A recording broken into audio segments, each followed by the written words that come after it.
Welcome students once again to the class of microeconomics. और आज जिस topic को हम कवर अप करने वाले हैं वो है आपका इलास्टिसिटी ऑफ सप्लाई। ठीक है, अगर आपने इलास्टिसिटी ऑफ डिमांड पढ़ा होगा तो आपके लिए काफ़ी ज़्यादा आसान होगा, और अगर आपने इलास्टिसिटी ऑफ डिमांड नहीं पढ़ा होगा तो भी कोई दिक्कत नहीं, हम इसे और भी ज़्यादा आसान बनाने की कोशिश ज़रूर करेंगे। ठीक है, तो चलिए बात करते हैं इलास्टिसिटी ऑफ सप्लाई क्या होता है। देखिए, दो चीज़ें आपके सामने, एक है सप्लाई और दूसरा है आपके सामने इलास्टिसिटी। ठीक है, सप्लाई क्या है ये आपको पता है, इलास्टिसिटी क्या है अगर आप थोड़ा सा साइंस बैकग्राउंड के कभी रहे होंगे, अगर आपकी थोड़ी सी साइंस में इंटरेस्ट होगी तो फिर आपको पता होगा, अदरवाइज़ वो भी नहीं है। वही बात है सर, अगर साइंस लेना होता तो फिर कॉमर्स क्यों आते, जनरल स्टूडेंट्स का ही रीज़न होता है, बट स्टिल ऐसे कोई दिक्कत नहीं है। देखिए, अगर मैं इसको थोड़ा सा बैकग्राउंड में लेके जाऊं तो आपने पढ़ा है लॉ ऑफ सप्लाई। क्या पढ़ा है आपने? Law of supply.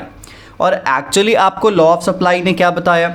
आपको लॉ ऑफ सप्लाई ने एक बात बताई, एक मिनट,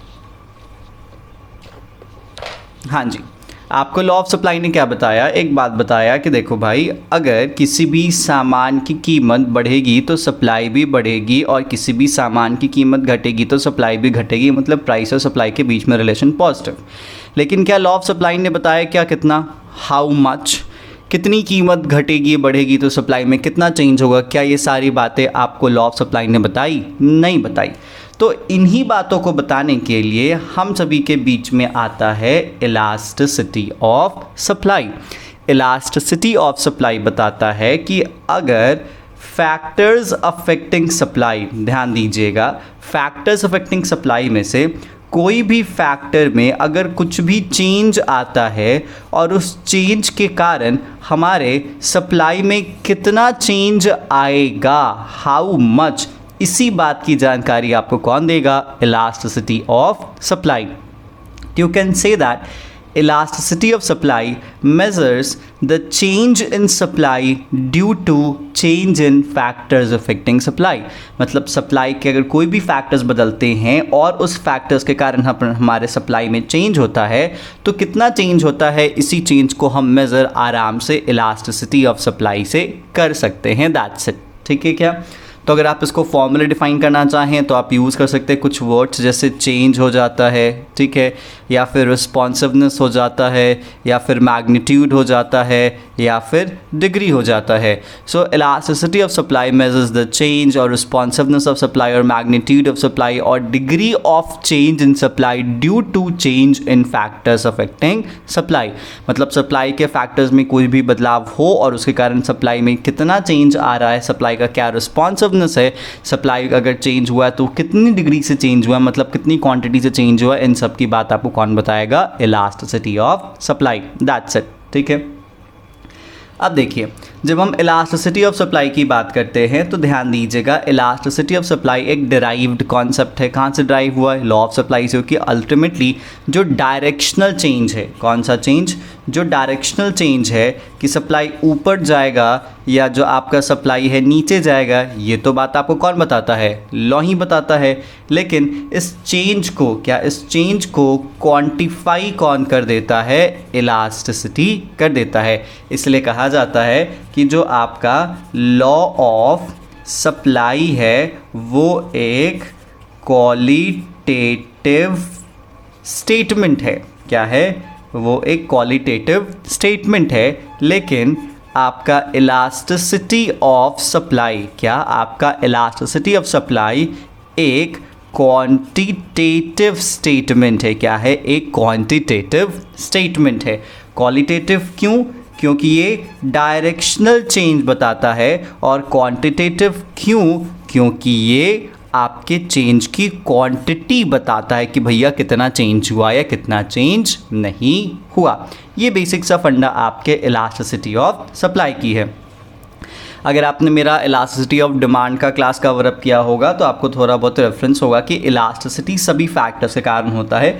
जिसमें से अगर हम एक फैक्टर उठाते हैं तो वो है आपका प्राइस ऑफ ओन कमोडिटी। क्या है?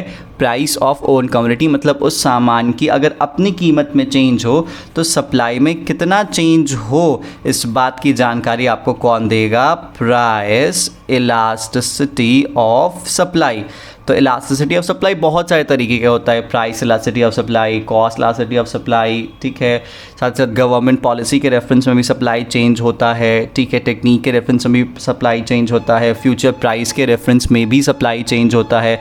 तो ऐसे कौन कौन से फैक्टर्स हैं जिन फैक्टर्स के कारण सप्लाई चेंज होता है, ये सारे फैक्टर्स हमने पढ़े हैं और हर एक फैक्टर के रेफरेंस में आपका इंडिविजुअल इलास्टिसिटी होगा।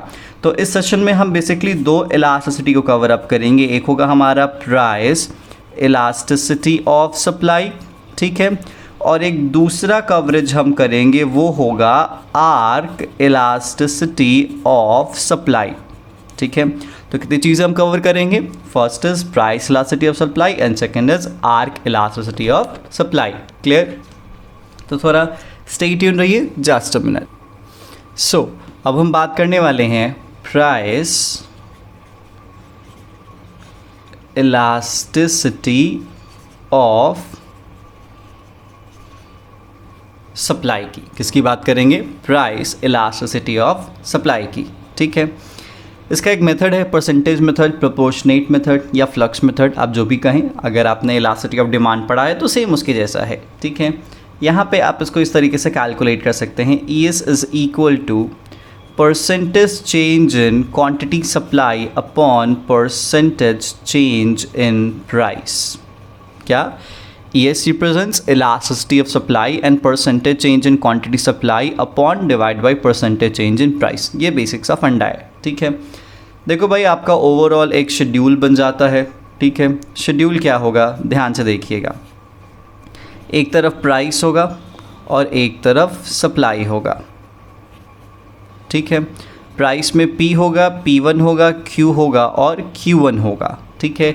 सवाल है सर ये P क्या है, Q क्या है, P1 क्या है, Q1 क्या है, ठीक है। तो ध्यान दीजिएगा, सबसे पहले हम P की बात करेंगे तो P क्या होगा आपका? Initial price. क्या होगा P आपका? इनिशियल प्राइस, मतलब ओरिजिनल प्राइस, पहले वाली कीमत, ठीक है। तो Q क्या होगा आपका? Initial quantity. फिर उसके बाद क्या आ जाता है? P1, that's called changed price, मतलब बदली हुई कीमत। And then Q1 changed quantity, that's called बदली हुई क्वांटिटी। उसके बाद आपको डेल्टा Q भी जानना चाहिए और उसके बाद आपको डेल्टा P भी जानना चाहिए। डेल्टा Q को कैलकुलेट किया जाएगा Q1 माइनस Q से, एंड डेल्टा Q को क्या कहा जाएगा? Change in quantity. Changed quantity और चेंज इन क्वांटिटी में डिफरेंस होता है। चेंज्ड का मतलब बदली हुई क्वांटिटी और चेंज इन क्वांटिटी का मतलब कि क्वांटिटी में कितना चेंज आया, ठीक है। उस तरीके से delta P, P1 minus P, और उसको क्या कहा जाएगा? Change in price. क्या कहा जाएगा? Change in price. तो ये कुछ चीज़ें हैं, P, Q, P1, Q1, delta Q and delta P। अब हम इस फॉर्मूले के रेफरेंस में चीज़ों को कवर अप करते हैं। देखिएगा ज़रा, यहाँ पे ES इज इक्वल टू क्या लिखा गया आपके लिए? Percentage change in quantity supply upon percentage change in price, ठीक है। अब इस फॉर्मूले को मैं थोड़ा सा एक्सटेंड कर रहा हूँ। आप इसको लिख सकते हो ऐसे, Q1 minus Q upon Q into 100 upon P1 minus P upon P into 100। मतलब percentage change in quantity supply को ऐसे लिखा जा सकता है और परसेंटेज चेंज इन प्राइस को ऐसे लिखा जा सकता है, ठीक है। अब इसमें 100 और 100 कॉमन है तो आप इसको कैंसिल कर दोगे तो आपके पास बचेगा क्या? Q1 minus Q upon Q upon P1 minus P upon P, ठीक है। तो Q1 माइनस Q आपको यहाँ पे कहीं दिख रहा होगा, Q1 माइनस Q को क्या कहेंगे? डेल्टा Q, और P1 माइनस P को क्या कहेंगे? Delta P। तो आपके सामने क्या हो गया? Delta Q upon delta P upon P। अब इसको लिखा जा सकता है delta Q upon delta P into P upon Q। तो आपके सामने एक फॉर्मूला तो ये था ही, अब आपके सामने दूसरा फॉर्मूला भी आ गया इलास्टिसिटी ऑफ सप्लाई को क्या करने के लिए, मेज़र करने के लिए। ये आपका क्वेश्चन तय करेगा, ये आप तय करोगे कि भाई कौन सा फॉर्मूला मुझे कहाँ पे यूज़ करना चाहिए सूटेबिलिटी के अकॉर्डिंग। फिर that's a percentage change in quantity supply upon percentage change in price और delta Q upon delta P into P upon Q। That's it, ये है आपका फॉर्मूला। ठीक है, चलिए ये तो बात हो गई आपके फॉर्मूले की। और ये शेड्यूल आप ध्यान रख लीजिएगा, ये शेड्यूल बड़े काम का हो जाता है। इसी में बहुत बार आपके सामने रेवेन्यू दे दिया जाएगा। क्या दे दिया जाएगा? रेवेन्यू दे दिया जाएगा। रेवेन्यू का मतलब सामान को बेच के कितनी कमाई हुई। तो आपको याद होगा जब हमने एक्सपेंडिचर मेथड पढ़ा था डिमांड में, तो मैंने आपको एक फॉर्मूला बताया था एक्सपेंडिचर के रेफरेंस में। ठीक है, कि price and demand and expenditure अगर दिया रहे, इसमें से कोई अगर एक चीज़ मिस हो तो हम उसे कैसे कैलकुलेट कर सकते हैं। तो सपोज इट बहुत बार आपको प्राइस दिया रहेगा, रेवेन्यू दिया रहेगा, लेकिन सप्लाई नहीं दिया रहेगा। तो आपको कैसे कैलकुलेट करना होगा सप्लाई? तो आपको सप्लाई को कैलकुलेट करने का तरीका है रेवेन्यू अपॉन प्राइस। ठीक है, दैट्स इट। तो बेसिक सा फंडा याद रख लीजिएगा, यही आपका फॉर्मूला है, यही आपका एक तरीके से अप्रोच हो सकता है न्यूमेरिकल क्वेश्चंस के लिए। ठीक है, नाउ अब हम बात करेंगे डिफरेंट डिग्रीज और different types of elasticity of supply की। तो चलिए देखते हैं डिफरेंट डिग्रीज और डिफरेंट इलास्टिसिटी ऑफ सप्लाई की। यहाँ पे मैं कुछ शेड्यूल बनाऊंगा, तो अगर आप मेरे साथ साथ बना पाएँ तो अच्छी बात है, और अगर ना बना पाएँ तो as a wish, but I advise कि आप मेरे साथ साथ बनाएं तो चीज़ें ज़्यादा बेहतर होंगे और आपको बेहतर तरीके समझ में भी आएगा। ठीक है, देखिए एक तरफ मैं ले रहा हूँ प्राइस, दूसरी तरफ मैं ले रहा हूँ सप्लाई। ठीक है, फिर हमें कैलकुलेट करना होगा percentage change in quantity supply, और फिर हमें कैलकुलेट करना होगा परसेंटेज चेंज इन प्राइस। ठीक है, फिर हमें कैलकुलेट करना होगा इलास्टिसिटी ऑफ सप्लाई, और फिर हमें बनाना होगा ग्राफ। क्या करना होगा? हमें ग्राफ बनाना होगा। That's it. ठीक है, तो बेसिक सा फंडा है, उम्मीद है आपको समझ में आ चुका होगा। मैं आपको प्राइस दूंगा, सप्लाई दूंगा, अगर आप percentage change in quantity supply निकाल पाएँ, परसेंटेज चेंज इन प्राइस निकाल पाएँ, इलास्टिसिटी निकाल पाएँ और ग्राफ बना पाएँ तो बहुत अच्छी बात होगी। ठीक है, तो चलिए पहला शेड्यूल मैं आपके सामने रख रहा हूँ। प्राइस है 10, कितना है प्राइस? 10 है। फिर हमारा जो सप्लाई है वो भी 10 है। फिर हमारा प्राइस हो गया 20, तो क्वांटिटी सप्लाई भी क्या हो गया? 20। ये फर्स्ट वाला सेगमेंट हो गया आपका। ठीक है, उसका दूसरा हिस्सा मैं आपको दे रहा हूँ, नया शेड्यूल होगा आपके लिए। प्राइस 10, सप्लाई स्टिल 10, फिर आपका प्राइस हो जाएगा 20 और सप्लाई हो जाएगा आपका 15। ठीक है, ये एक शेड्यूल हो गया। फिर नेक्स्ट शेड्यूल आप ले लीजिए, जिसमें आप प्राइस को ले लीजिए 10 और सप्लाई को भी ले लीजिए 10। फिर आपका प्राइस हो गया 15 बट आपका सप्लाई हो गया 20। ठीक है, फिर आपके सामने दूसरा शेड्यूल में दे रहा हूँ, price 10, supply 10 and then price 20, supply still 10। और फिर अब आपके सामने लास्ट सेगमेंट हो गया, जिसमें हम बात करेंगे फिर से प्राइस की। प्राइस आपका 10 होगा। प्राइस आपका कितना है? 10। ठीक है, फिर आपका जो सप्लाई है वो भी 10 है। फिर आपका जो प्राइस है वो स्टिल 10 रह गया, लेकिन जो आपकी सप्लाई है वो क्या हो गई? 20 हो गई। तो ये कुछ प्राइस हैं और सप्लाई हैं और प्राइस सप्लाई के शेड्यूल हैं। आपसे रिक्वेस्ट है कि आप percentage change in quantity supply निकाल लीजिए, परसेंटेज चेंज इन प्राइस निकाल लीजिए, इलास्टिसिटी ऑफ सप्लाई निकाल लीजिए और ग्राफ बनाइएगा यहीं पे इस वीडियो को पॉज करके। ठीक है, फिर थोड़ी देर के बाद जब आप इसे प्ले करेंगे तो फिर आपके सामने कंप्लीट शेड्यूल होगा, मतलब ये पूरा का पूरा जो गैप होगा वो फिल्ड नज़र आएगा आपको। तो चलिए बनाइए, फिर मैं आपके सामने आता हूँ कुछ देर के बाद। Welcome back once again. उम्मीद है आपने फिल कर लिया होगा, और अब देखिएगा अगर आपका करेक्ट होगा तो अच्छी बात है, नहीं करेक्ट होगा तो आप उसे करेक्ट ज़रूर कर लीजिएगा। ठीक है, सबसे पहले बात करते हैं परसेंटेज चेंज इन सप्लाई की। तो परसेंटेज चेंज इन सप्लाई आपका 100% होगा और परसेंटेज चेंज इन प्राइस भी आपका 100% होगा। ठीक है, तो इस केस में जो आपकी इलास्टिसिटी की वैल्यू आएगी वो क्या होगी? Equal to 1। क्या होगा? Equal to 1। That's it. ठीक है, उसके बाद हम देखते हैं सेकेंड केस में percentage change in quantity supply होगा आपका 50% और परसेंटेज चेंज इन प्राइस आपका दिख रहा होगा 100%। और यहाँ पे आपके इलास्टिसिटी की एक्चुअल वैल्यू होगी 0.5। क्या होगी? 0.5। लेकिन अगर हम ओवरऑल इलास्टिसिटी के रेफरेंस वैल्यू की बात करें तो वो क्या होगा? Less than 1। तो आप यहाँ पे कह सकते हो जो आपका ES है वो क्या होगा? लेस देन 1, और वो एक्चुअली क्या है? 0.5 है। ठीक है। थर्ड केस, यहाँ पे percentage change in quantity supply आपका 100% है, परसेंटेज चेंज इन प्राइस आपका 50% है, और आपके इलास्टिसिटी की जो एक्चुअल वैल्यू होगी वो होगी 2, विच मीन्स आपका जो इलास्टिसिटी है वो 1 से क्या है? बड़ा है, और वो क्या है? 2 है। ठीक है। नेक्स्ट हम यहाँ पे देख लेते हैं आपके फोर्थ केस में। यहाँ पे percentage change in quantity supply 0% है, लेकिन परसेंटेज चेंज इन प्राइस आपका 100% है, और इस केस में आपके इलास्टिसिटी की वैल्यू क्या है? 0। सो ES इज इक्वल टू 0। ठीक है।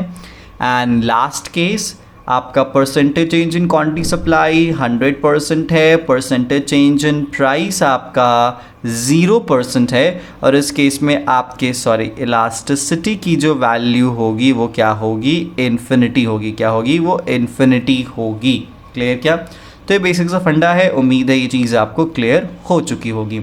अब ज़रा हम बात करते हैं ग्राफ पे, किसका ग्राफ कैसे बनेगा। जहाँ तक ग्राफ की बात आती है, अब ग्राफ ध्यान से देखिएगा। अगर आपका ग्राफ कुछ ऐसे बना है, ठीक है, और अगर आप उसको एक्सटेंड कर पा रहे हो पीछे की तरफ, और अगर वो एक्सटेंड होके अगर आपको नज़र आएगा कि वो ओरिजिन को टच कर रहा है, किसको टच कर रहा है? ओरिजिन को टच कर रहा है, तभी आपका ग्राफ करेक्ट है इस शेड्यूल का, अदरवाइज़ आपका ग्राफ करेक्ट नहीं है। विच मीन्स अगर आपका सप्लाई कर्व ऐसा है और उसको बैकवर्ड इंक्रीज कीजिएगा, पीछे की तरफ लेके आइएगा, और अगर वो आपके ओरिजिन को जाके टच कर पा रहा है, डॉटेड लाइन से ही लेके आइएगा, तभी आपका ग्राफ करेक्ट है, अदरवाइज़ आपका ग्राफ करेक्ट नहीं है। तो कंक्लूज़न यहाँ पे क्या बनता है? कंक्लूजन बच्चा सिंपल सा ये है कि अगर percentage change in quantity supply, percentage change in price दोनों सेम है, मतलब प्राइस और क्वांटिटी दोनों में सेम चेंजेस होते हैं, तो इस केस में जो इलास्टिसिटी का नेचर होता है वो होता है यूनिटरी इलास्टिक। क्या होता है? यूनिटरी इलास्टिक होता है। और यहाँ पे जो आपकी ES होती है उसकी वैल्यू क्या होती है? 1 कंसिडर की जाती है। और जो आपका ग्राफ होता है वो ओरिजिन से, कहाँ से? ओरिजिन से क्या होता है? स्टार्ट होता है। ठीक है। तो ये है आपका ग्राफ फर्स्ट केस में। तो अगर प्राइस और सप्लाई में सेम चेंज हो तो वो यूनिटरी इलास्टिक सप्लाई माना जाएगा, और उसका ग्राफ होगा वो हमेशा ओरिजिन से ही स्टार्ट होगा। ठीक है। नेक्स्ट, अब हम बात करते हैं प्राइस में यहाँ पे ज़्यादा चेंज आपको दिख रहा है और क्वांटिटी सप्लाई में आपको कम चेंज दिख रहा है। ठीक है। प्राइस में आपको क्या चेंज दिख रहा है? ज़्यादा चेंज। प्राइस 100% है और क्वांटिटी सप्लाई जस्ट ओनली 50% है। तो इस केस में जो आपकी इलास्टिसिटी का नेचर होगा वो होगा इन इलास्टिक। क्या होगा? In elastic supply. और इस केस में आपके इलास्टिसिटी की जो वैल्यू होगी वो हमेशा 1 से कम होगी। क्या होगी? हमेशा 1 से कम होगी। और अगर आप अपने ग्राफ की बात करते हैं, किसकी बात करते हैं? आप अपने ग्राफ की बात करते हैं, तो जो आपका ग्राफ होगा उसका जो ओरिजिनेशन होगा वो एक्स एक्सिस से होगा। अगर मान लेते हैं आपका ग्राफ ऐसे बना है, क्या बना है? अगर आपका ग्राफ ऐसे बना है तो आप उस ग्राफ को एक्सटेंड कीजिएगा बैकवर्ड और डॉटेड लाइन से लेके आइएगा। अगर आपको दिख रहा होगा कि वो आपके एक्स एक्सिस को टच कर रहा है, किसको टच कर रहा है? एक्स एक्सिस को टच कर रहा है, तभी आपके इन इलास्टिक सप्लाई का ग्राफ करेक्ट है, अदरवाइज करेक्ट नहीं है। क्योंकि इस केस में आपको सिंपल सी एक चीज़ ऑब्जर्व करनी चाहिए। क्या ऑब्जर्व करनी चाहिए? चेंज को। ठीक है। अब आप क्या चेंज ऑब्जर्व करेंगे ज़रा ध्यान से देखिएगा। जस्ट अ मिनट देखिएगा। अगर मान लेते हैं सपोज दैट प्राइस इतनी है, ठीक है, और सप्लाई आपकी इतनी है, ठीक है, तो प्राइस ये हुआ और सप्लाई ये हुआ। अब प्राइस में इतना चेंज हुआ, क्या हुआ, प्राइस में आपका इतना चेंज हुआ और सप्लाई में आपका इतना चेंज हो रहा है। क्या हो रहा है, सप्लाई में आपका इतना चेंज हो रहा है, तो इस केस में ओवरऑल ये रेफरेंस माना जाएगा कि प्राइस में ज़्यादा चेंज है और सप्लाई का जो चेंज है वो क्या है, कम है। क्लियर क्या? तो इस बात को थोड़ा ध्यान से आप समझेंगे।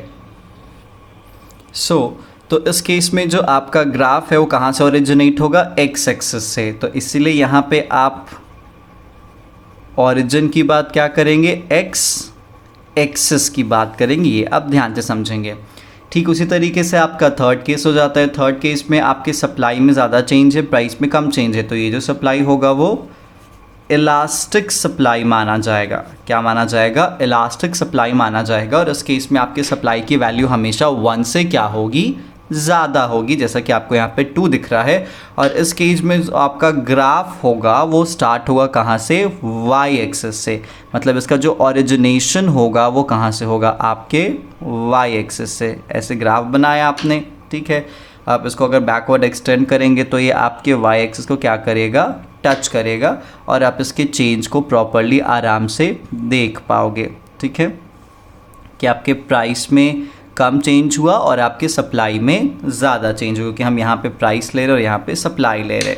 ठीक है, तो यहाँ पे इस केस में जो आपका ओरिजिन होगा वो क्या होगा, Y axis. That's it.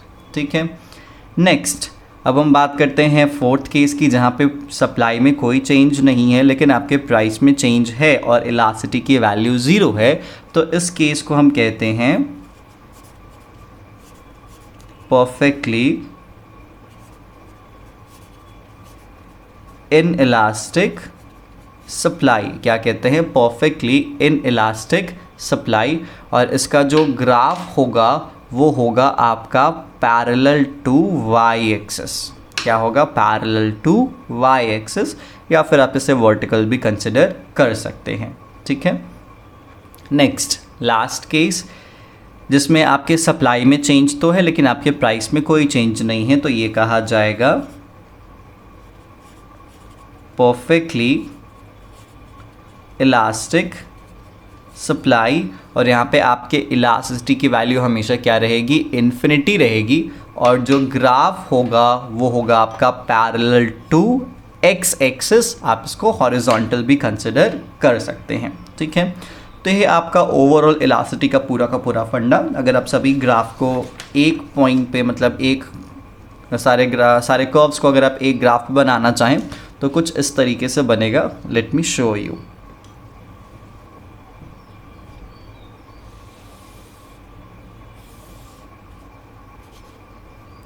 X axis, Y axis, origin. ठीक है, आप यहाँ पे क्वांटिटी सप्लाई लेके चल सकते हैं और यहाँ पे प्राइस लेके चल सकते हैं। ठीक है, ये हो गया आपका ES इक्वल टू 1। ठीक है, ये हो गया आपका ES लेस दैन 1। ये हो गया आपका ES ग्रेटर दैन 1। ठीक है, ये हो गया आपका ES is equal to infinity. ठीक है, और ये हो गया आपका ES इक्वल टू 0। ये सारे इलास्टिसिटीज़ मैंने आपके सामने एक ग्राफ पे बनाई हैं। अब अपने ऑब्जर्वेशन स्किल से इन चीज़ों को अपने दिमाग में ज़रूर बैठाइएगा, वो कि अल्टीमेटली क्वेश्चन सॉल्व करने के वक्त आप चीज़ों को एनालाइज ज़्यादा करने की कोशिश मत कीजिए, जो है वो है। ठीक है, तो ये थे आपके different degrees of price elasticity of supply की। ठीक है, अब चलिए जाते जाते एक छोटी सी बात हम और कवर कर लेते हैं। कौन सी बात है कि सपोज़ दैट अगर आपके सामने एक सप्लाई कर्व है। क्या है, सपोज़ कीजिए कि आपके सामने एक सप्लाई कर्व है और अगर आपसे कोई पूछे, अगर आपसे कोई पूछे कि बताओ उस सप्लाई कर्व के 2 पॉइंट के बीच में आप इलास्टिसिटी की वैल्यू फाइंड कर सकते हो या नहीं। देखिएगा, सपोज़ दैट ये है आपका सप्लाई कर्व। ठीक है, और आपके सामने 2 पॉइंट दे दिया गया, एक पॉइंट A दे दिया गया और एक पॉइंट B दे दिया गया। ठीक है, आपको पॉइंट इलास्टिसिटी ऑफ डिमांड तो याद होगा, जिसमें हम एक पॉइंट पे इलास्टिसिटी की वैल्यू मेज़र करते थे। लेकिन बच्चा यहाँ पे एक पॉइंट नहीं, यहाँ पे कह रहे हैं कि दो पॉइंट है, पॉइंट ए है और पॉइंट बी है, और हम ये जानना चाह रहे हैं कि इन दोनों पॉइंट के बीच में इलास्टिसिटी का क्या नेचर है और क्या वैल्यू है। तो इस चीज़ को आप फाइंड कर सकते हो एक मेथड जिसका नाम है आर्क इलास्टिसिटी ऑफ सप्लाई। किससे फाइंड करोगे? आर्क इलास्टिसिटी ऑफ सप्लाई से, क्योंकि यहाँ पे भी क्वांटिटी होगा, क्वांटिटी सप्लाई होगी, और यहाँ पे भी प्राइस होगा। ठीक है, तो ए पे भी आपके सामने क्वांटिटी है और प्राइस है, और बी पे भी आपके सामने क्वांटिटी और प्राइस है। तो इसका फॉर्मूला हो जाता है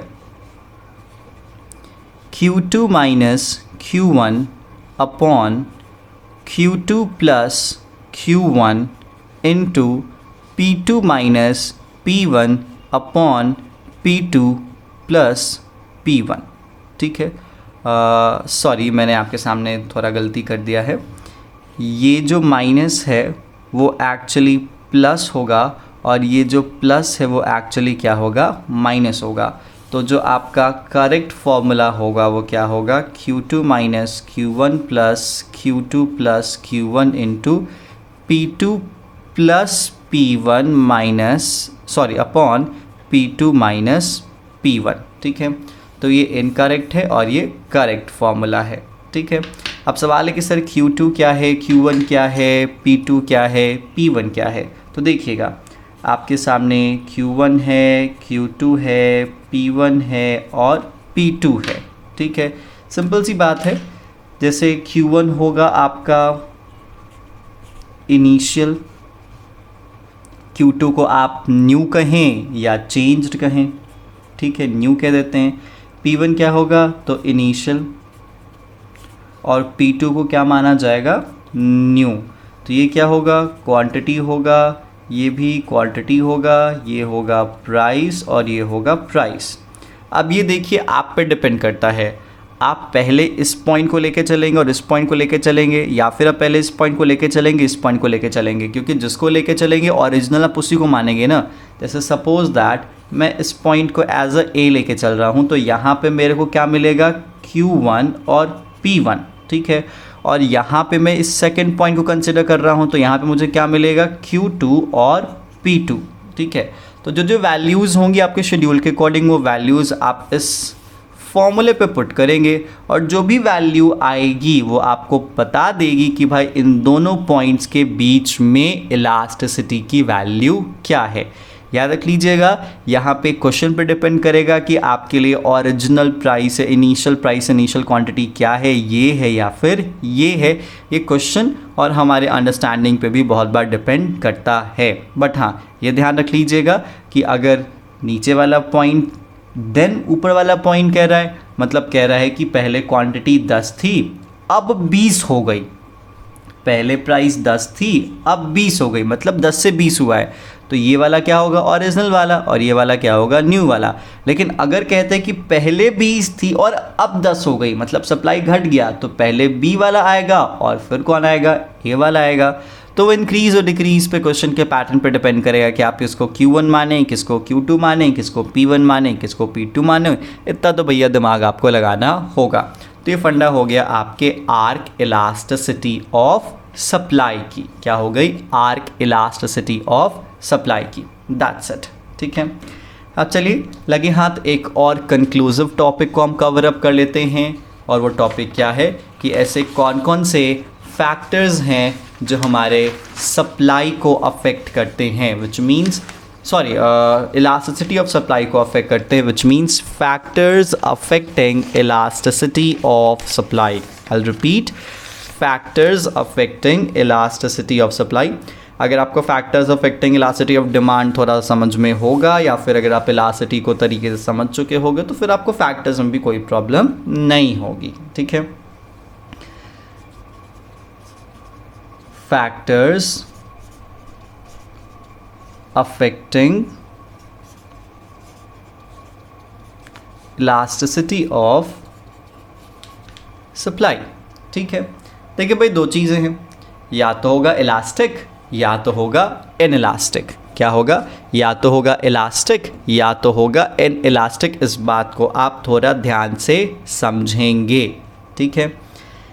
सबसे पहला फैक्टर हम यहाँ पे लेके चलते हैं, वो होगा हमारे लिए कॉस्ट। क्या होगा, कॉस्ट। देखिएगा थोड़ा ध्यान से, जस्ट अ मिनट। हाँ जी, तो जो फर्स्ट फैक्टर, जिस फैक्टर को हम यहाँ पे डिस्कस करेंगे वो होगा कॉस्ट।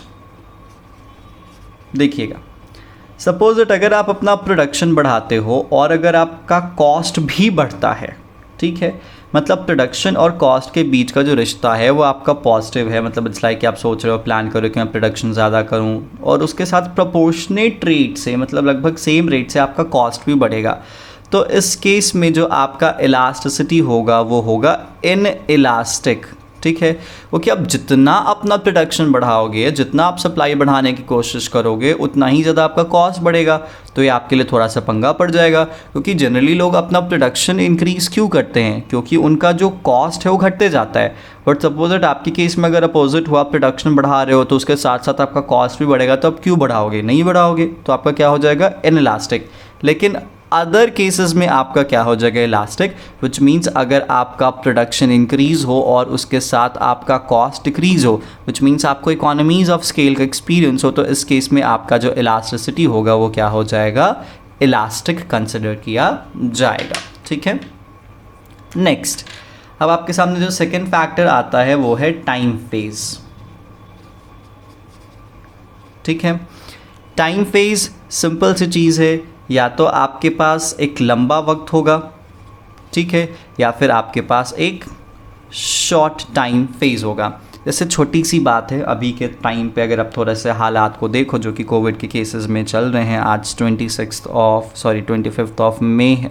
अप्रैल है, तो उस केस पे आपको क्या दिख रहा होगा कि भाई ऑक्सीजन की बड़ी शॉर्टेज है, ठीक है। तो हमारे पास इतना लंबा वक्त नहीं है कि हम ऑक्सीजन का प्रोडक्शन आराम से कर सकते हैं। दैट्स वाई जो ऑक्सीजन की सप्लाई है वो बहुत ही ज़्यादा, मतलब इतना कि क्या कह सकते हैं, टाइट सप्लाई है, क्योंकि टाइम नहीं है ना, ठीक है। तो इसीलिए जितना ही आपके पास शॉर्ट स्पैन ऑफ टाइम होगा उतनी ही आपकी सप्लाई क्या हो जाएगी, इनइलास्टिक होगी। और जितना ही आपके पास एक लंबा वक्त रहेगा, हाँ जी ठीक है, 1 महीना 2 महीना 4 महीना 5 महीना साल है, तो आपके पास जो सप्लाई का नेचर होगा क्या हो जाएगा, इलास्टिक हो जाएगा। तो अगर आपके पास एक लॉन्ग टर्म फेज़ है प्रोडक्शन को चेंज करने के लिए, तो उस केस में जो नेचर होगा वो इलास्टिक होगा। और अगर आपके पास शॉर्ट स्पैन है, काफ़ी कम वक्त है, तो फिर आप कुछ भी कर लो, आपकी सप्लाई इनइलास्टिक ही रहेगी। दैट्स इट, ठीक है। Next, third, number of firm या प्रोड्यूसर्स या सेलर, आप जो भी कहो, ठीक है। देखो भाई, अगर आपके मार्केट में नंबर ऑफ फर्म ज़्यादा है, मतलब बेचने वाले खूब सारे हैं, तो कॉमन सा सेंस है कि सप्लाई क्या हो जाएगा, इलास्टिक हो जाएगा, ठीक है। लेकिन अगर नंबर ऑफ फर्म बहुत ही कम है, इट्स लाइक कि एक तो नहीं, ठीक है, 2-3 कर सकते हो, तो उस केस में आपकी जो सप्लाई होगी वो क्या हो जाएगी, इनइलास्टिक होगी, ठीक है। जैसे एक छोटी सी बात समझ लीजिए कि अगर मोनोपोली मार्केट है, क्या है, मोनोपोली मार्केट है, विच मीन्स यहाँ पे जो बेचने वाले हैं वो एक ही हैं, तो उनका हमेशा से जो सप्लाई होगा वो इनलास्टिक होगा। जैसे रेलवे है, आप देख लो क्या कर पाते हो, कुछ भी नहीं कर पाते, 1-2 एक्स्ट्रा ट्रेन चला देते हैं, चलो भाई 5-10 चला दिया, बट स्टिल उन पर प्रेशर बहुत ज़्यादा हो जाता है, तो स्टिल उनकी जो सर्विसेज हैं वो उतनी बढ़ नहीं पाती हैं, तो इसलिए वो क्या हो जाता है, इनइलास्टिक। लेकिन आप क्लोजअप इट्स लाइक कि आप टूथपेस्ट इंडस्ट्री की बात कर लीजिए, शूज़ की बात कर लीजिए, पैरल्स की बात कर लीजिए, तो उसका हमेशा से सप्लाई क्या होता है, इलास्टिक होता है, क्योंकि नंबर ऑफ फॉर्म्स बहुत सारे हैं, ठीक है। तो कॉम्पिटिटिव के केस में सप्लाई इलास्टिक होगा, नंबर ऑफ फॉर्म अगर ज़्यादा हो तो, और अगर कॉम्पिटिटिव मार्केट नहीं है, बहुत कम सेलर हैं, तो उस केस में आपका सप्लाई क्या होगा, इनइलास्टिक होगा, ठीक है। नेक्स्ट, अब आपके सामने फोर्थ फैक्टर आता है, दैट्स कॉल्ड प्रोडक्शन कैपेसिटी। किसकी बात करते हैं, प्रोडक्शन कैपेसिटी की। देखिए भाई, प्रोडक्शन कैपेसिटी विच मीन्स उत्पादन की क्षमता, आपके अंदर क्या कैपेसिटी है प्रोड्यूस करने की, ज़्यादा है या कम है। तो अगर आपके पास स्टिल प्रोडक्शन कैपेसिटी है या फिर आपके पास प्रोडक्शन कैपेसिटी नहीं है, जैसे फॉर एग्जांपल अगर एक छोटी सी बात कही जाए, छोटी सी बात तो खैर नहीं है, बहुत बड़ी बात है, इंडिया जिस फेज से गुजर रहा है वहाँ पर लिक्विड ऑक्सीजन जो कि मेडिकल पर्पस के लिए यूज़ होते हैं बहुत ही ज़्यादा कम पड़ जा रहा है, ठीक है। क्योंकि अभी जाके आपके सामने एक रियलिटी है, भले ही गवर्नमेंट इसको डिनाई करे या गवर्नमेंट इस चीज़ पे कोई स्टैंड ना ले, वो एक दूसरी बात है, बट ये साफ साफ दिख रहा है कि इंडिया में जो हेल्थ इंफ्रास्ट्रक्चर है वो बहुत ही ज़्यादा बेकार है। ठीक है, आप इस चीज़ को कंसिडर कर सकते हो, भले ही आप नॉर्मल डेज़ में इस पर क्लैपिंग करो या फिर कॉलर टाइट करो, बट जब सामने रियलिटी है तो आपको समझ में आ रहा है कि क्या प्रॉब्लम है। ठीक है, तो इंडिया में जो हेल्थ केयर की जो प्रोडक्शन कैपेसिटी है वो एक्चुअली बहुत ज़्यादा लो है। ठीक है, अगर कोई एडवर्स सिचुएशन आती है तो उस केस में आपको दिख रहा है कि सप्लाई हर चीज़ की, आप मेडिसिन की बात कर लीजिए, वैक्सीन्स की बात कर लीजिए, नॉर्मल मेडिकेशंस की बात कर लीजिए, मेडिकल ऑक्सीजन की बात कर लीजिए, सबकी सप्लाई यहाँ पे क्या हो जा रही है, कम हो जा रही है, मतलब इनइलास्टिक। क्या है भैया, इनइलास्टिक। तो अगर आपके पास कोई भी so called available production capacity ज़्यादा नहीं है, आप ज़्यादा प्रोड्यूस नहीं कर सकते, आपके पास कोई प्रोडक्शन कैपेसिटी अवेलेबल नहीं है, तो आपकी सप्लाई हमेशा इनइलास्टिक होगी। लेकिन अगर आपके पास प्रोडक्शन कैपेसिटी अच्छी खासी है तो हमेशा जो आपकी सप्लाई होगी वो क्या हो जाएगी, इलास्टिक हो जाएगी। That's it. ठीक है, तो प्रोडक्शन कैपेसिटी भी आपकी इलास्टिसिटी ऑफ सप्लाई को अफेक्ट करता है। अगर प्रोडक्शन कैपेसिटी है अच्छा खासा तो इलास्टिक होगा, अगर नहीं है तो इनइलास्टिक होगा। ठीक है, दैट्स इट। नेक्स्ट आपके सामने फिफ्थ हो जाता है, that's called availability of raw material. किसकी बात करते हैं, अवेलेबिलिटी ऑफ रॉ मटेरियल की। ठीक है, देखो भाई दो ही चीज़ें हैं, या तो आपका रॉ मटेरियल अवेलेबल होगा या तो आपका रॉ मटेरियल अनअवेलेबल होगा।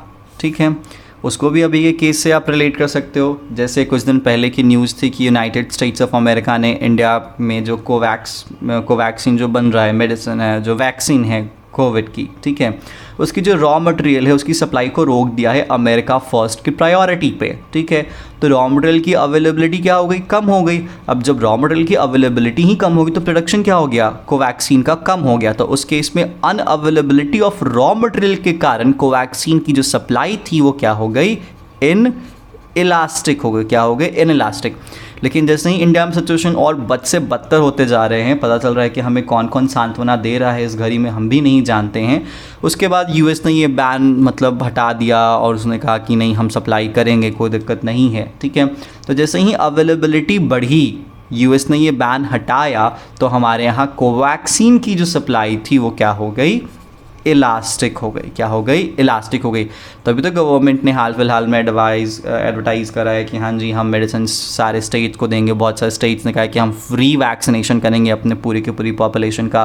तो वो उसके बाद का इफेक्ट था, उसके पहले क्या था, ये इनइलास्टिक था। इसलिए सरकार भी वैक्सीन के नाम पर क्या थी, चुप थी, क्योंकि उसकी अपनी पॉलिसी रिवर्स केस में थी। ठीक है, तो ये हो गया आपका अवेलेबिलिटी ऑफ रॉ मटेरियल भी इलास्टिसिटी को अफेक्ट करती है। अगर रॉ मटेरियल इजीली अवेलेबल है तो सप्लाई इलास्टिक होगा, अगर अवेलेबल नहीं है तो सप्लाई इन इलास्टिक होगा। That's it. ठीक है, नेक्स्ट आपके सामने जो सिक्स्थ फैक्टर आता है वो है अवेलेबिलिटी ऑफ स्टॉक। ठीक है बच्चा, ध्यान से देखिएगा, रॉ मटेरियल का अवेलेबल होना और स्टॉक का अवेलेबल होना दोनों में अंतर है। रॉ मटेरियल की ज़रूरत होगी तब बनाएंगे, लेकिन स्टॉक का मतलब क्या कि बना बनाया रखा हुआ है। ठीक है, तो जैसे फॉर एग्जांपल मान लेते हैं आपके घर में खाना अच्छा खासा बन गया है। ठीक है, तो अगर 2-4 गेस्ट एक्स्ट्रा आ जाए तो आप एडजस्ट कर लोगे। ठीक है, कोई पंगा नहीं होगा, मतलब जो खाने की सप्लाई वो बढ़ाई जा सकती है क्योंकि अवेलेबिलिटी है। तो या तो स्टॉक की अवेलेबिलिटी होगी या तो आपके स्टॉक की अवेलेबिलिटी नहीं होगी, अनअवेलेबल होगा। तो अगर स्टॉक की अवेलेबिलिटी है तो कॉमन सा सेंस है सर इलास्टिक सप्लाई होगा, और अगर स्टॉक की अवेलेबिलिटी नहीं है तो आपका सप्लाई क्या हो जाएगा, इन इलास्टिक हो जाएगा। That's it. ठीक है, नेक्स्ट अब आपके सामने आता है seventh factor, seventh factor that's called factor substitute. ठीक है, जैसे फैक्टर सब्स्टिट्यूट का मतलब क्या, फॉर एग्जांपल मान लेते हैं आप जो भी फैक्टर्स ऑफ प्रोडक्शन यूज़ कर रहे हो, क्या करो, जो भी आप फैक्टर्स ऑफ प्रोडक्शन यूज़ कर रहे हो, ठीक है, तो उस फैक्टर के जगह पे कोई दूसरा फैक्टर यूज़ हो सकता है क्या। ठीक है, जैसे लैंड के जगह पे लेबर यूज़ हो सकता है, लेबर के जगह पे कोई दूसरा लेबर यूज़ हो सकता है या नहीं हो सकता है। तो अगर फैक्टर का सब्स्टिट्यूशन अवेलेबल है, इट्स लाइक आप अपने फैक्टर को सब्स्टिट्यूट कर सकते हो। जैसे फॉर एग्जांपल मान लेते हैं हमें पहले यूटेंसिल्स बनाने होते थे, बर्तन बनाने होते थे। ठीक है, तो पहले के जो बर्तन हैं वो जनरली आयरन के मिलेंगे, कॉपर के मिलेंगे, आपको ब्रॉन्ज के मिलेंगे। ठीक है, जैसे एल्युमिनियम आया तो हमने सब्स्टिट्यूट कर दिया। ठीक है। उसके बाद ग्लास से हमने उसको सब्स्टिट्यूट कर दिया, उसके बाद हम अलॉय से आज के टाइम पे यूटेंसिल्स बनाते हैं, बर्तन बनाते हैं। तो बहुत सारे फैक्टर्स हैं, उसके बहुत सारे सब्स्टिट्यूट भी हैं। तो अगर फैक्टर्स ऑफ प्रोडक्शन के सब्स्टिट्यूट प्रॉपरली अवेलेबल हैं, ठीक है, तो आप प्रोडक्शन को जैसे चाहे वैसे इंक्रीज और डिक्रीज आराम से कर सकते हो। तो मतलब फैक्टर का सब्स्टिट्यूशन अवेलेबल है तो आपका सप्लाई क्या हो जाएगा, इलास्टिक हो जाएगा। लेकिन अगर फैक्टर का सब्स्टिट्यूशन अवेलेबल नहीं है, अनअवेलेबल है, तो भैया जब सब्स्टिट्यूट ही नहीं हो तो हमें उसी फैक्टर पर डिपेंड होना पड़ेगा। और वो फैक्टर की अगर सप्लाई लिमिटेड हो जाएगी तो आपका जो सप्लाई होगा वो क्या हो जाएगा, इन इलास्टिक हो जाएगा। That's it. तो फैक्टर का सब्स्टिट्यूशन भी प्रोडक्शन के प्रोसेस में हमारे इलास्टिसिटी ऑफ सप्लाई को क्या करता है, अफेक्ट करता है। ठीक है। नेक्स्ट अब हमारे सामने है 8th factor, that's called expected price in future. ठीक है, मतलब भविष्य में निर्धारित होने वाली कीमतें। अब सिंपल सी चीज़ है भैया, ध्यान से सुन लो, दो चीज़ें होती हैं। ये होगा आपका एक्सपेक्टेड प्राइस, ठीक है, और उसके बाद हो जाएगा आपका करंट सप्लाई। क्या, करंट सप्लाई। सपोज दैट जो आपको लग रहा है कि जो फ्यूचर प्राइस है, क्या है, फ्यूचर प्राइस है, बढ़ने वाली है, इनक्रीज़ होने वाली है, भविष्य में जो सामान मैं अभी बेच रहा हूँ वो काफ़ी महंगा हो जाएगा, ठीक है, या फिर जो मैं अभी बेच रहा हूँ फ्यूचर में उसकी प्राइस क्या हो जाएगी, कम हो जाएगी। तो आप ही अपने सेंस से बताओ, सपोज दैट कोई सामान अभी 10 रुपये का बेच रहे हो, लग रहा है कि वो आगे आने वाले कुछ दिनों या महीनों में वो 20 का बिकेगा, 25 का बिकेगा, 30 का बिकेगा, 50 का बिकेगा, तो अभी सप्लाई क्या हो जाएगा, इलास्टिक या इनइलास्टिक? बट ऑब्वियस ही बात है सर, क्या हो जाएगा, इन इलास्टिक हो जाएगा। That's it. But what if जो हम सामान अभी 20 का बेच रहे, पता चला कि कल को वो 10 का बिकेगा या 5 का बिकेगा, तो हम उस केस में अभी की सप्लाई बहुत बढ़ा देंगे। भाई कैसे भी 10 के रेट पे निकले 5 के रेट पे बहुत नुकसान हो जाएगा। तो अगर एक्सपेक्टेड प्राइस है कि फ्यूचर में प्राइस आपकी घटने वाली है, तो जो आपकी करंट सप्लाई है क्या हो जाएगी, वो इलास्टिक हो जाएगी। अभी आप उसको काफ़ी ज़्यादा इंक्रीज कर दोगे। That's it. ठीक है। नेक्स्ट अब आपके सामने हो जाता है 9th फैक्टर, दैट्स कॉल्ड आपके कैपिटल एंड लेबर की मोबिलिटी। ठीक है, ध्यान से समझिएगा, कैपिटल और लेबर की मोबिलिटी का मतलब क्या है। ठीक है, दो चीज़ें होंगी इसमें, या तो वो मोबाइल होगा या तो वो मोबाइल नहीं होगा। ठीक है, मोबाइल होगा या मोबाइल नहीं होगा का मतलब क्या, जैसे फॉर एग्जांपल मान लेते एक फार्मर है, क्या है, एक फार्मर है, ठीक है, तो उसके पास कैपिटल भी है और उसके पास लेबर भी है। ठीक है, अब लेबर में वो मान लेते हैं खुद है या उसके कुछ छोटे छोटे हेल्पर्स हैं, ठीक है, ये लेबर है। कैपिटल में क्या हो गया, सपोज दैट उसका कोई भी मनी हो गया, पैसा हो जाता है, या फिर उसकी कोई मशीनरी हो जाती है। तो बताइए, क्या हम इस लेबर और इस मशीनरी का इस्तेमाल मल्टीपल ग्रेन्स के प्रोडक्शन में कर सकते हैं कि नहीं कर सकते हैं? जैसे मान लेते हैं उस फार्मर के पास 10 लेबर हैं, एक ट्रैक्टर है, थ्रेशर है, कटर है, ठीक है, बहुत सारे जो उसकी इक्विपमेंट्स हैं वो सब चीज़ अवेलेबल हैं, और वो उन सब चीज़ों का इस्तेमाल करके वीट प्रोड्यूस कर रहा है। क्या कर रहा है, वीट प्रोड्यूस कर रहा है। तो क्या इस पूरे के पूरे जो लेबर और कैपिटल का इस्तेमाल वो राइस के लिए, पैडी के लिए कर सकता है कि नहीं कर सकता? कर सकता है सर। पल्सेस के लिए कर सकता है? कर सकता है सर। स्पाइसेस के लिए कर सकता है? कर सकता है। वेजीज के लिए कर सकता है? कर सकता है। फ्लावर्स के लिए कर सकता है। मतलब यहाँ पे जो उसका फैक्टर है कैपिटल और लेबर है वो मोबाइल है। मतलब हम एक प्रोडक्शन के फेज़ में एक प्रोडक्शन की चीज़ से उसको हम दूसरे पे शिफ्ट कर सकते हैं, आराम से कर सकते हैं। तो उस केस में यहाँ पे रिस्ट्रिक्टिव यूज़ नहीं है कैपिटल और लेबर का। तो अगर रिस्ट्रिक्टिव यूज़ नहीं है विच मीन्स मोबाइल है, हम 1 2 3 जहाँ पे जाना चाहें वहाँ पे उसको लेके जा सकते हैं, प्रोडक्शन कर सकते हैं। तो इस केस में जो आपका इलास्टिसिटी होगा वो क्या हो जाएगा, इलास्टिक होगा। उम्मीद है आप समझ गए होंगे, ठीक है। लेकिन वही मोबाइल नहीं है। जैसे सपोज दैट जो हमारा लेबर है उसको बस वेजीज़ ही प्रोड्यूस करना आता है, ठीक है, उसको ग्रेन्स प्रोड्यूस करना नहीं आता, उसको स्पाइसेस प्रोड्यूस करना नहीं आता, उसको फ्लावर्स प्रोड्यूस करना नहीं आता। और जो हमारे पास इक्विपमेंट्स है वो सारे वेजिटेबल्स वाले इक्विपमेंट्स हैं, ग्रेन्स वाले नहीं हैं या फिर स्पाइसेस वाले नहीं हैं। विच मीन्स मेरा कैपिटल और लेबर मोबाइल नहीं है। क्या है, मोबाइल नहीं है। तो इस केस में हम उसको दूसरी जगह पे यूज़ नहीं कर सकते हैं, और जब दूसरी जगह पे यूज़ नहीं कर सकते मतलब उसका यूज़ रिस्ट्रिक्टिव हो गया। तो उस केस में जो जो इलास्टिसिटी का नेचर हो जाएगा वो क्या हो जाएगा, in elastic. That's it. Clear क्या? तो ये थे आपके बहुत सारे फैक्टर्स जो कि हमारे सप्लाई को क्या करते हैं, अफेक्ट करते हैं। क्लियर? तो चलिए आज के लिए इतना ही। मैं थोड़ा सा आपको ब्रशअप करवा देता हूँ हमने आज क्या क्या कवर अप किया। हमने सबसे पहले इलास्टिसिटी ऑफ सप्लाई को समझा, उसको लॉ ऑफ सप्लाई से रिलेट किया। इलास्टिसिटी ऑफ सप्लाई एक क्वांटिटेटिव स्टेटमेंट है, लॉ ऑफ सप्लाई एक क्वालिटेटिव स्टेटमेंट है। Law of supply directional change बताता है, इलास्टिसिटी आपके चेंज की क्वांटिटी को मेज़र कर पाता है। ठीक है। Elasticity of supply refers to a way or approach or process through which we can measure the change in supply or responsiveness of supply or magnitude of supply or degree of supply due to change in factors affecting supply। ठीक है। हम यहाँ पे बात कर रहे थे दो फैक्टर्स की, एक फैक्टर की बात कर रहे थे, वो था हमारा प्राइस इलास्टिसिटी ऑफ सप्लाई, और दूसरा हमने डिस्कस किया है arc elasticity of supply. Price elasticity of supply which means price elasticity of supply measures the change or responsiveness or magnitude or degree of supply which happens due to change in price of the own commodity. That's it.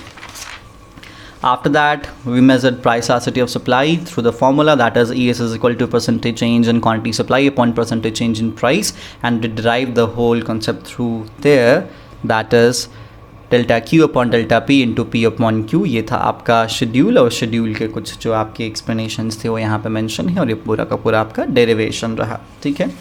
उसके बाद हमने आपके सामने रखा different degrees of price elasticity of supply, जिसमें आपके सामने change की बात थी कि सप्लाई में कैसा चेंज और प्राइस में कैसा चेंज। अगर दोनों में इक्वल चेंज होगा तो यूनिटरी इलास्टिक, अगर प्राइस ज़्यादा बदले सप्लाई कम बदले तो इनइलास्टिक, और अगर सप्लाई ज़्यादा बदले प्राइस कम बदले तो इलास्टिक, और अगर सप्लाई बदले ही ना प्राइस अगर बदल जाए तो परफेक्टली इनइलास्टिक, और अगर सप्लाई बदले और प्राइस ना बदले तो परफेक्टली इनइलास्टिक। ठीक है।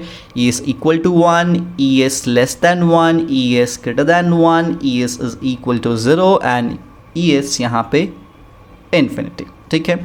ग्राफ की बात करते हैं, यूनिटरी इलास्टिक का जो ओरिजिनेशन होगा वो ओरिजिन से होगा, इनइलास्टिक का एक्स एक्सिस से होगा, इलास्टिक का वाई एक्सिस से होगा।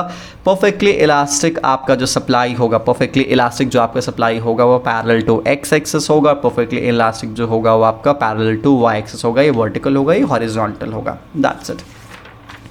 सारे कर्व्स को मैंने एक ग्राफ पे आपके सामने रखा है, ये आपके अंडरस्टैंडिंग के लिए है। ठीक है। उसके बाद हमने आर्क इलास्टिसिटी के बारे में आपको बताया। ठीक है, कि अगर किसी भी सप्लाई कर्व के दो पॉइंट के बीच में अगर हमें इलास्टिसिटी की वैल्यू को फाइंड करना है या नेचर जानना है तो हमें आर्क इलास्टिसिटी का इस्तेमाल करना होगा। माइनस प्लस प्लस माइनस, याद रख लीजिएगा, माइनस प्लस प्लस माइनस। ठीक है। Q2 minus Q1 upon Q2 plus Q1, यहाँ पे देखिए 1 छूट गया है। यही फ़ायदा होता है रिवीजन का। ठीक है। Q2 plus Q1 into P2 plus P1 upon P2 minus P1। ठीक है। इस वाले मुझे बहुत ज़्यादा कन्फ्यूज़न होता है, तो प्लीज़ आप सभी कुछ अप्रोच फाइंड कर लीजिएगा। बेसिकली मेरा अप्रोच ये है कि बुरा समय पहले आता है, बाद में अच्छा समय आता है, तो नेगेटिव पॉजिटिव पॉजिटिव नेगेटिव। ठीक है। तो ये अपोजिट हो जाएगा। Q1 Q2 P1 P2 को मैंने यहाँ पे आपके सामने डिफाइन कर दिया है। और एट लास्ट हमने देखा आपके सामने factors affecting elasticity of supply, कैसे कौन कौन से फैक्टर्स हैं जो कि हमारे सप्लाई को अफेक्ट करते हैं। ठीक है। Cost, time phase, number of firm, production capacity, availability of raw material, availability of stock, factor substitution, expected price in the future, and capital and labour mobility. Clear? So अब आप इसको revise कर लीजिए। यहाँ पे आपके सप्लाई का पूरा कॉन्सेप्ट हो जाता है over, and stay tune for the next chapter, और नेक्स्ट चैप्टर में आपसे मिलेंगे कॉस्ट के साथ। तब तक के लिए गुड बाय, बी सेफ।